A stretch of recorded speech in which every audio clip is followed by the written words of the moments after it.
کہ اس ویڈیو میں آپ لوگ کا استقبال ہے۔ جیسا کہ آپ سبھی کو پتہ ہے کہ فی الحال ہم عمر خیام کی رباعیات کی تشریح کر رہے ہیں جو آپ کے نصاب میں شامل ہے۔ اب تک میرے خیال سے 6 رباعیات کی تشریح ہو چکی ہیں۔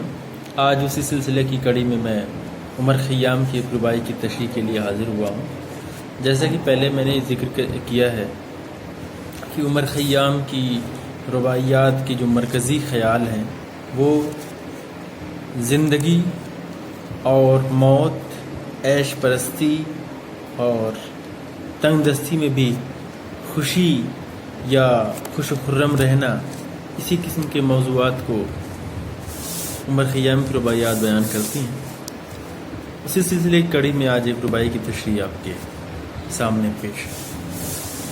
رباعی ہے: ابر آمد و باز بر سر سبزه گریست، ابر آمد و بر سر ابر آمد و باز بر سر سبزه گریست، بی باده گل رنگ نمی باید زیست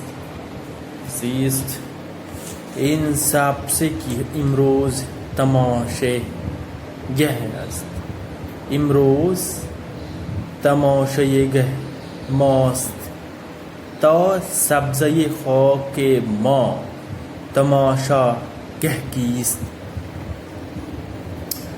پہلے رباعی کی تشریح سے پہلے ہم اس کے جو مشکل الفاظ ہیں اس کی میننگ یا معنی آپ کے سامنے پیش کرتے ہیں۔ ابر بادل کے میننگ میں، ابر آمد و باز بر سر سبزه گریست، ابر بادل، آمد کا مصدر آمدن آنا، آمد آیا، ابر آمد بادل آیا، وہ باز اور پھر بر سر سبزہ، بر مطلب پر، سر سبزہ سبزہ کے اوپر، بر سر سبزہ ہریالی کے اوپر۔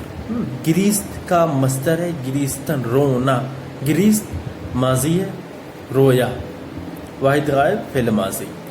بی بادے گل رنگ، بی بادے، بی مطلب بنا، بادے ہوتا ہے ہوا، گل رنگ ہوتا ہے پھول جیسی رنگت والا، نمی باید نہیں ہو سکتا، زیست کا مصدر ہے زیستن، جینا، زندگی، زیست نبی باید جینا ممکن نہیں ہے۔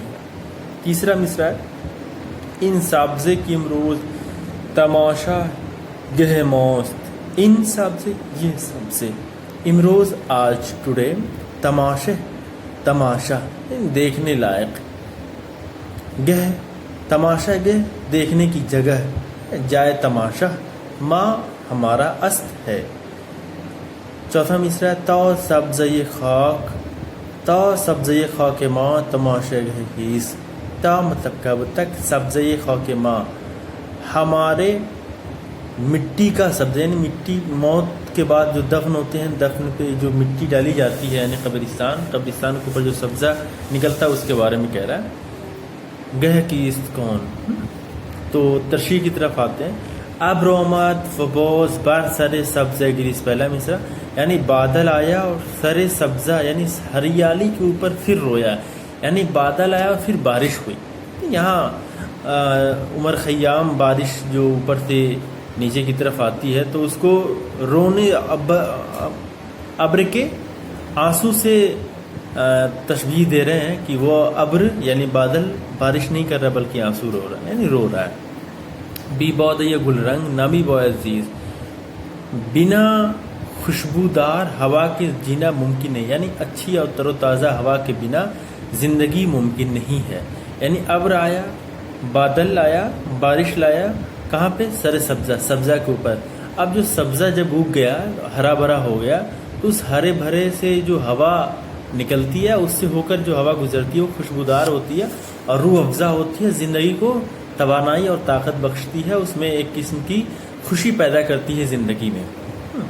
ان سب، تیسرا مصرع، ان سبزے کی امروز تماشا گہ ماست، یہ سبزہ جو آج ہماری تماشا گاہ ہے، جو ہم ان سبزے کو جو اپنی تفریح کے لیے اور تماشا گاہ کی طرح اس کو دیکھتے ہیں، تفریح کے لیے دیکھتے ہیں، اپنی خوشی کے لیے دیکھتے ہیں، وقت گزاری کے لیے دیکھتے ہیں ان سبزوں کو، وہاں پر جا کے ہم خوش اور خرم ہوتے ہیں، زندگی کو ایک خوبصورت ہوا عطا کرتے ہیں، جہاں پر ہمیں خوشی ملتی ہے، سارے غم کو ہم بھولتے ہیں. جیسے پارک وغیرہ کے مقابلے ہم جاتے ہیں وہاں پہ تفریح کے لیے، موڈ فریش کرنے کے لیے، اسی قسم کی یہاں پہ کا مفہوم ہے.